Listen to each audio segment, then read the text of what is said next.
พื่อจะได้กินข้าวเม็ดนึงพัดไว้เจ้าน้องมีโตตุ้ยพี่ทุกคนเห็นสาวน้อยมากภาพน้ำมันพี่น้องมาภาพคู่มือมันน่ะสบายดีล่ะสบายดีขอบใจเด้อฉันกันหัวจะเชี่ยว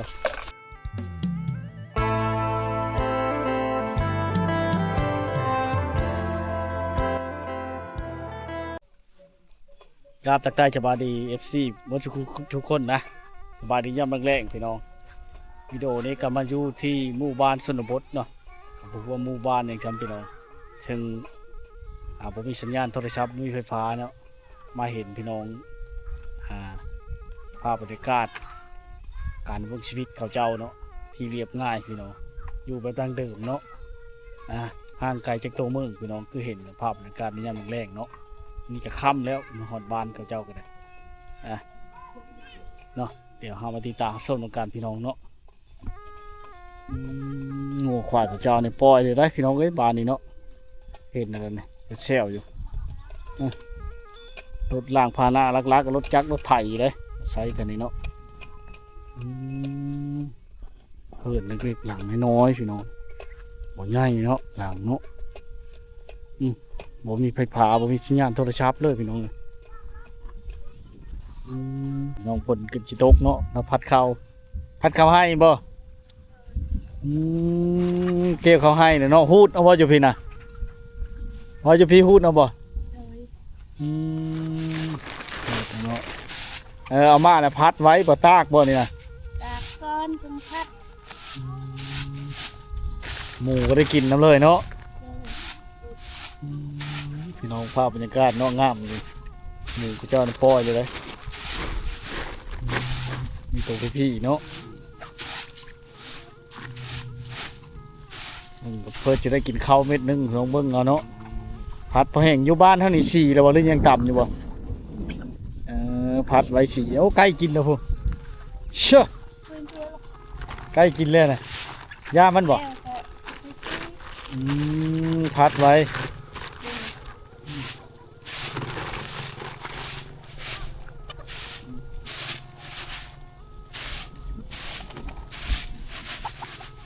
เพื่อสิแล้วมีแต่ขี้เหงื่อเนาะเม็ดมันเป็นดำเลยนี่บ่ดเข้าให้ก็ดำไปนี่เลยเนาะ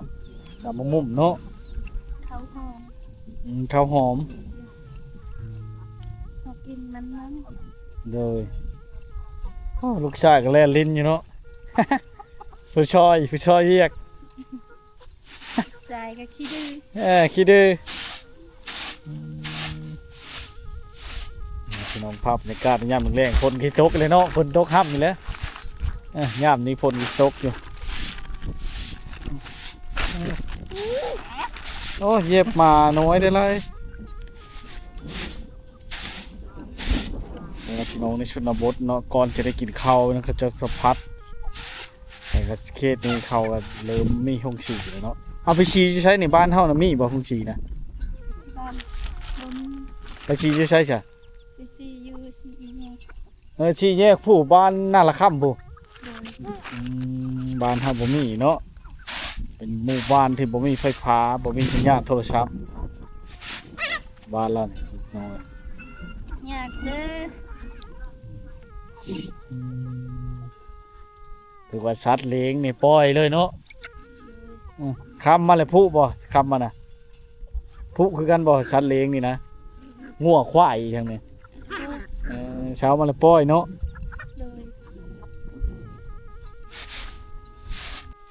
เขามีตัวพี่น้องมันแนบนำเนาะ นี่ตัวน้อยนี่แห้งงามนี่น้อยพี่น้องตัวนั้นกินพร้อมตัวนั้นโอ้งามเลยหมูเจ้าทั้งหมดบ่เนี่ยหมูข้าเจ้ามากินกระยามันเนาะหมูชาวบ้านนะพี่น้องบ่เป็นหมูแล้วเนาะที่มากินแช่ๆเนี่ยบ่เป็นหมูเลยเด้อพี่น้องเอ้ยชาวบ้านนี่เนาะ แต่งดงามมีแต่ตัวพี่ๆเนาะแม่พันธุ์มาแล้วนี่ตัวนี้แม่พันธุ์พี่น้องเนาะผักหญ้าค่ากินเขาเจ้าปุอยู่ทึ่งเด้อพี่น้องยันโง่กินเนาะว่าจะเป็นผักแพรวผักหอมต่างผักกระแยะนี่พี่น้องแกงเชื่อหน่อไม้แกงเชื่อสัตว์อย่างต่างๆเนาะอยู่ในกินเทศนี้คันบ่ปุเอาเองก็บ่ได้กินได้พี่น้องเอ้ยเห็นเนาะนี่ภาพนี้ก็เชื่อมันจะกินของเราแล้วพัดแล้วหลังจากพัดแล้วเราจะมาปลาแองซ้ำนี้พี่น้องกระมังเนาะ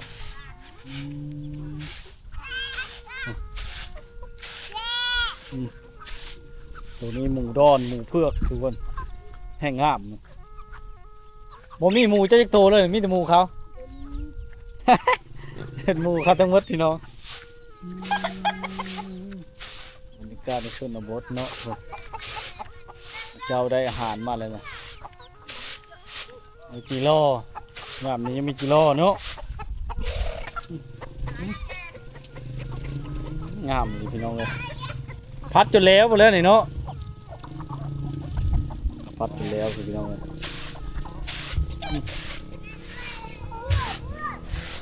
ได้ลูกจะคดเลยเจ้าได้2 คนผู้หญิงทั้งหมดบ่นึกบ่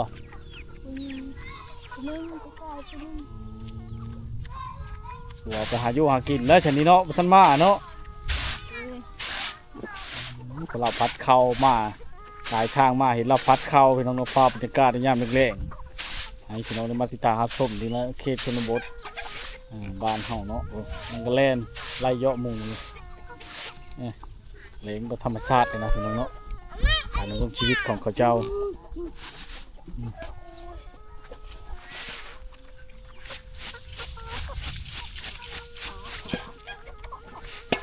คือซอยเวียกนะเนาะ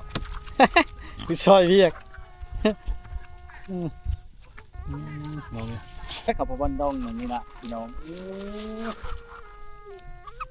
พระเจ้าน้องมีโตทุกพี่ทุกคนเลยกินได้สบายนะเป็ดไก่ของชาวบ้านทั้งหมดมากินเนาะดูๆลายๆเนี่ยพี่น้องเลยถ้ามันจะกินนี่เลยนั่งนะแต่ในฮักษาได้เนาะหมูเขาเนาะมันหมูตัวของโอ้ไก่เฉลี่ยเนาะนี่แต่หมูเขาบ่ฮอดชอบดึกช้ำบ่นี่นะบ่ฮอดชอบนึ่งเลยนี่เนาะเจ้าพัดนี่ได้บ่ชอบนึ่งบ่เจ้าพัดนี่นะได้ชอบนึ่งน้องในนั้นโตได้แล้วเอาขึ้นไว้เล้าก่อนเอามาได้ตากแห้งก่อนพี่น้องเนาะหลังจากพูดมาแล้วเขาเจ้าจะตากแห้งแล้วเลยค่ำๆแบบนี้ก็จะพัดเลยก็ใส่กระสอบไว้ไปฉี่ปูนมือใดได้โอกาสวางไปฉี่อยู่บ้านนั่นแหละค่ำบ้านไกลๆเพื่อนพี่น้องอยู่ในบ้านเนี่ยผมมีพวกฉี่เนาะพวกฉี่นั้นพี่น้องเลยเพื่อที่ได้กินข้าวเม็ดนึงเนาะ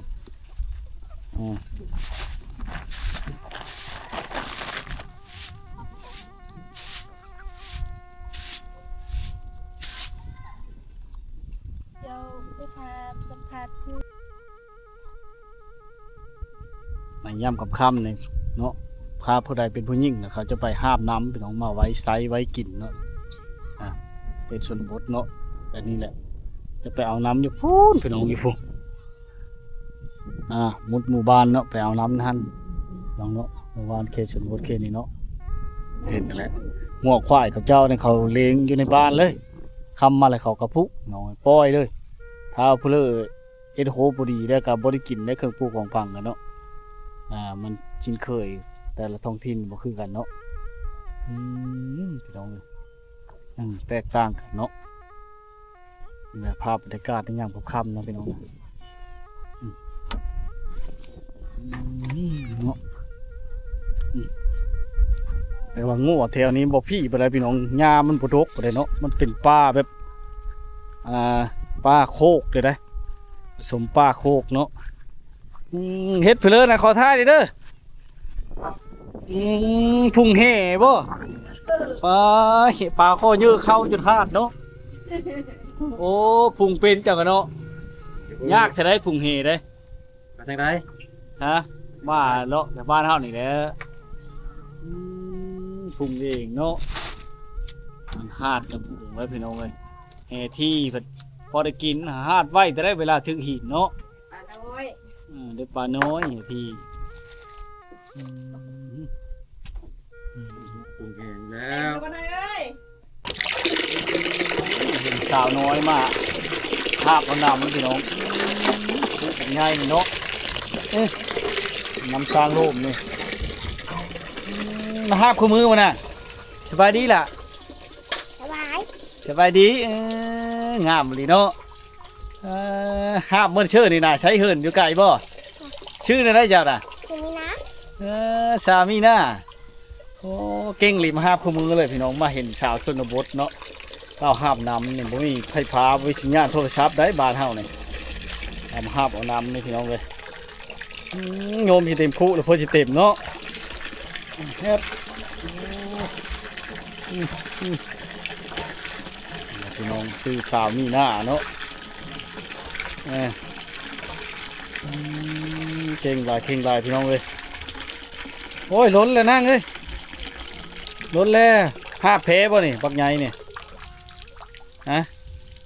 ดีกะมาเอาอีก นึกชิเลอร์แนวหาบน่ะในข้านอยู่ชิเลอร์ แม่ก็หืดกะเอาวันนี้ ไม่นั้นโยมไปทายแม่สิมาเอาบ่หรืออีลาได้สิหาบมื้อน่ะ คือแม่คนนั้นมาเอา โยมไปทาแล้วสิมาเอา ใครเอิญแม่ค่อย โอ้ยจบหลายเนาะเฮ็ดในห้องได้แล้วนางเฮ็ดในห้องได้เข้าห้องเฮ็ดหรือบ่เข้าห้องเฮ็ดในห้องได้ เขาบูจี ห้องปอชี่เก่งแล้วเขียนชื่อตัวเองก็เป็นว่าสามีนานะเป็นเลยเก่งหลายพี่น้องเลยไอ้น้องมีจะคนเฮิร์ลานะผู้เดียวบ่ ผู้เดียวผู้ละดำต้นแล้วก็นาย 3 คนโอ้ผู้นั้นเมื่อแล้วบ่น่ะเมื่อแล้วนะ คนนะ อ่ะ คนนั้น อย่าเผาไปนั่งอย่าเผาไปเอิญเราดูน่ะเอิญเราดูน่ะ ข้าวไป มาพี่ก่อนนั่ง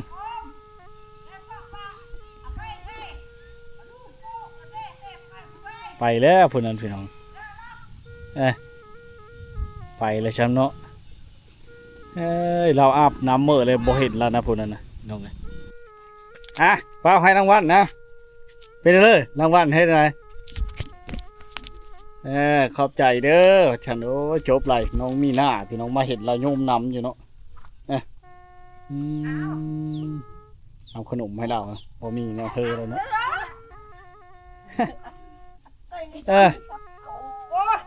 พี่เลิศเนี่ยพ่อ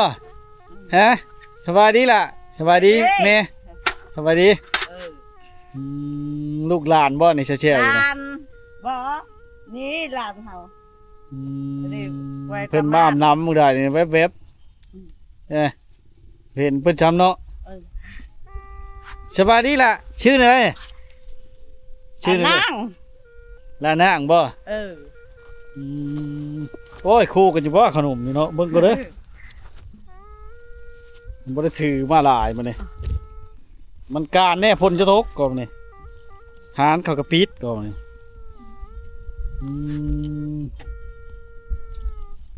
ไปโรงเรียนมันระบอดอยู่นะฮะ ไป เขาระบอดโรงเรียนนะ เขา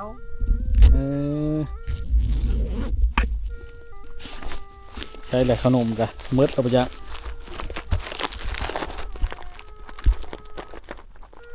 เป็นบ่อนบเอาเป็นบ่ นับนั่งเอาเอ็ก มาจุดนั้นบ่เอาบ่เอา นับไว้ ขอบใจเด้อ ขอบใจแหละมืดเอาไปจักบ่คู่กันเช้าบ่ล่ะ มาเอาเดินน้ำนี่ อะไรเอานี่อยู่นี่อยู่ นับไว้ ใบยันไม่เท่านี่นะเข้าเห็นมาเลยเนาะลา เอานับเอ็กเลยนับ ดีใจไปแล้วพี่น้องเนาะ ไปแล้วเด้ เออมันหมดเลยแล้วใครแต่คู่กันโอ้เกือบเสียเปรียบเนาะ เออ เออน้องเอ้ยไปเลยโอ้มาอาบน้ำเองนี่เนาะข้ามชนนี่แล้วเนาะโอ้เอาชนบทพี่น้องเอ้ยโอ้ย ปวดเจ็บไปนี่ไข้แล้วเลย หลังจากกันได้ขนมแล้วก็ดีใจกันยุกใหญ่ผุนพี่น้องเอ้ยกระเชียเปรียบแล้วมื้อนี้เนาะ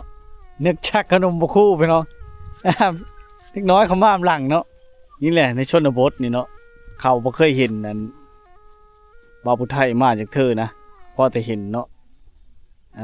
เขาดีใจได้พี่น้องเอ้ยนี่ละภาพบรรยากาศในยามแรงๆเนาะน้ำสร้างตัวนี้เป็นน้ำสร้างที่อันโครงการที่ช่างมาลงให้ตะกี้นะพี่น้องแต่มันเพ่แล้วตัวนี้เนาะเพ่แล้วพี่น้องเพราะว่าเขาไซดุในนี้มันบ่มีแรงที่แบบน้ำอยู่น้ำกินเนาะโอ้นี่บ่ไม่ขาดนะป๊าดบักใหญ่บ่ต้องเอาเต็มเด้อล่ะมันบ่เพได้เราเมื่อเอาไม่คาดบางเรื่องเราลืมพี่น้องเลยโยมจะเต็มว่าสิแม่สิบ่าวเพิ่นบ่ได้มาเอาซ้ำจะเห็น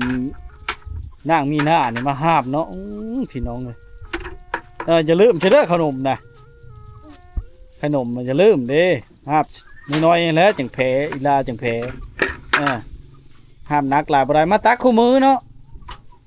บักเธอก็มาโยมเฮ้อแม่เนาะแม่มาหาบเอาแม่บ่มีเวลาบัดนี้เฮ็ดอยู่เฮ็ดกินเนาะค่ำแหละพี่น้องเอ้ย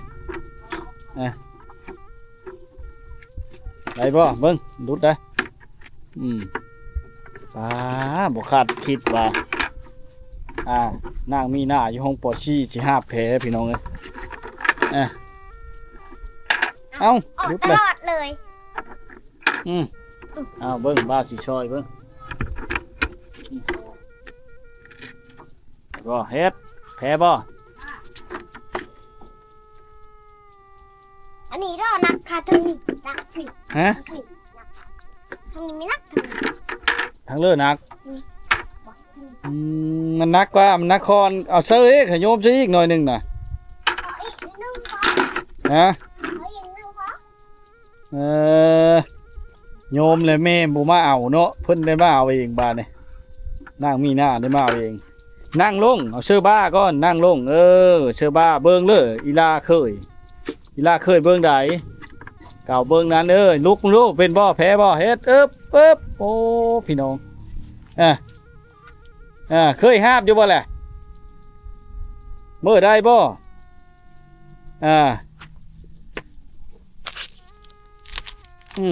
ไอ้เมื่อโอ้ยสิว่าลังแกเด็กๆแหละแต่ว่าเราเคยห้ามอยู่ได้พี่น้องเนาะแต่ละมือพี่น้องเลยเนาะนางมีหน้าเห็นห้องปอดซี่เลยพี่น้องเห็นห้องปฐมในห้องเห็นท่านนี่บ่ละห้องปฐมในห้องเห็นท่านนี่บ่เบิกชายบังควายล่าบ่เคยห้ามแต่นั้นบ่พี่น้องเลยเนาะเนาะเก่งอะไรลาน้อยเนี่ยเราห้ามหูเมื่อแล้วพี่น้องเลยเนาะชาวชำน้อยในชนบทมีแต่ความดุมันห้าวหันพี่น้องเลยเนาะดีใจได้ขนมแล้วเมื่อเอาในข้านมาห้าบทันทีเลยไปแล้วพี่น้องเลยเนาะภาพบรรยากาศนิยามคำหนึ่งแรง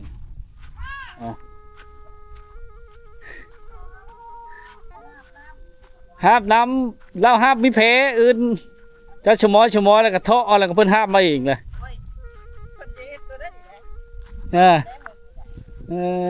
เนาะจบหลายลูกชาวเจ้าเนาะลูกชาวผู้เดียวนี่บ่ได้สองคนเลยผู้นี้บ่ลูกกกนะบ่ผู้น้อยผู้นึงอยู่ในแม่เฒ่าอยู่บ้านโดยผู้นั้นปอซี่แล้วสอนได้แต่ยังน้อยเนาะระวังไอ้เยอะเล่าหลายเด้อยันเอวเราหักเด้เด็กน้อยในชนบทนี่เนาะยามค่ำแรงมากเนี่ยเขาจะลิ้นมาปัดรุ่นน้องอย่างอย่างต่างๆนะพี่น้องหลายเนาะเต็มเลยพี่น้องเลย บางคนการหาเครื่องเช็ดอหย่างต่างๆเนาะมาเฮ็ดเลนเนาะเช่ๆวักหลายๆคนนะหมดบ้านมาโฮมอยู่นี่แหละมันบ่มีแนวลิ้นบ่มีไฟฟ้าบ่มีสัญญาณโทรศัพท์บ่มีบ่มีแนวลิ้นเลยพี่น้องเนาะในชนบทนี่นะแต่แช่ผมเขามาเห็นนะเขายืนสั้นเลยบ่เคยเห็นเนาะพี่น้องเนาะเขาเลี้ยงในกลางบ้านเลยง่วงพระเจ้านะพี่น้องเลยเนาะมีโตตุยๆพี่ๆใส่นี่เขาใส่ยามันมนโหพี่น้องเลยเนาะสาวนี่มันตั้งน้ำนะนี่เขาแก้มันแต่บดอื่นบ่พี่น้องนี่ซ้ำนี้หันถือว่าได้ปีได้เวทได้งานเลยย่ำงานชนิดพี่น้องเลยหลังจากกันเลิกทำเห็นมาเนาะมาห้ามนำบ่นางแม่ไปใช้ฉามาห้ามคู่มือบ่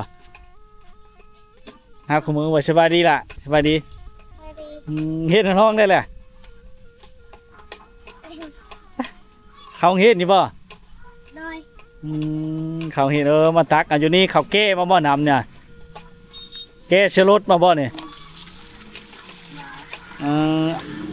ได้มันได้ใช่จ้ะ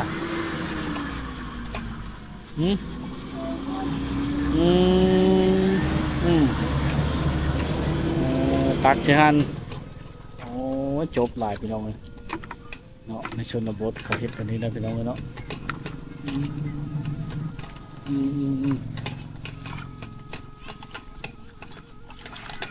น้ำเต็มเลยเนาะโอ้มาห้ามน้ำเมื่อไซบ่ชื่อเนี่ยได้เจ้าน่ะนั่งน้อยวันนี้ก็มาห้ามน้ำบ่วันนี้กะฮะห้ามน้ำบ่เนี่ยว่าพี่น้องมาซอยกันเนาะคุณแหละท่าทางก็ได้เหินแล้วเนาะถือว่าเสี่ยงได้เวลาไปมายันรถล่างแต่รถก็บ่ลายไปได้พี่น้องหมู่บ้านเขตนี่เนาะ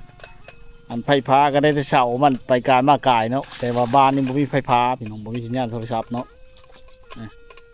เห็นเลยได้ยินแต่เสียงอันเคาะโง่เคาะควายนี่กลงเกรงอยู่พี่น้องสิเนาะ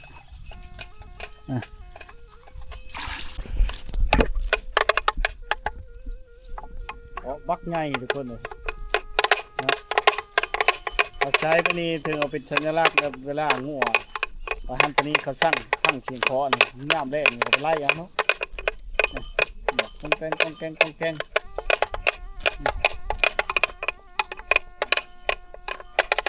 แต่ใดเขาฮันเขาใช้เป็นชากเลยมาขอน้ำเขามาปาในนี้ห้ามือมาซอยเดียวบ่นี่มู่กันเฮ็ดน้องได้เลยห้องประชีบ่โอ้เราเป็นนะพี่น้องเลยผู้นี้เป็นเลยผู้นั้นยังบ่เป็นบ่เลิกวางเลยเนี่ยหาบโอ้น้ำเต็มคุพี่น้องเลยเก่งเลยเนาะสาวชนบทเล็กน้อยกันหัวจะเชี่ยวคุณได้เถิดเราอยู่พุ่นพี่น้องโอ้ข้ามทางกันแบบสบายบ่มีรถบ่มีล่างเนาะปาดพี่น้องในหมู่บ้านในชนบทเนาะใส่หางลิ้นน้อยๆนี่โต้งเอาน้ำนั่นพี่น้องเลยสบายดีเฮ็ดยังกินแรงนี่ได้กินยังกินจิโร่ไม่ได้เอาคายป่ะจ๊ะอะไรปรุงไม่ได้ใช่ไหมนะบ้านเนี่ยบ่แพ้แหละอายช่อยเฮ็ดโอ้พอได้ย้อนเนาะลูกจะเนาะดุเนาะเฮ็ดกินจิโร่พี่น้องเลยหมูมันก็นอนลุยอยู่ทั้งลุ่มเลยไปขุดเองบ่ขุดเองเนาะได้ไปแล้วกินเลยต้มมี่ต้มมี่พอดีเนาะอาหารลักเลยต้มมี่เนาะโดนกินทีนึงโอ้หาบน้ำเพลินเชิญนำเอามาต้มมี่พี่น้องเลยชนบทเขาเนาะกินแบบนี้แหละ ใส่แบบชุกเฉินเลยกันนี่นะหางลิ้นต้มน้ำเนาะเลยกินกับไรพอถึงจะมาเนี่ยพี่น้องคำแรงมากเนาะงัวเขาเจ้าเนาะโอ้เต็มแถวบ้านนี่แหละพี่รู้ลาดอยู่เนาะมักได้ลายโตเลย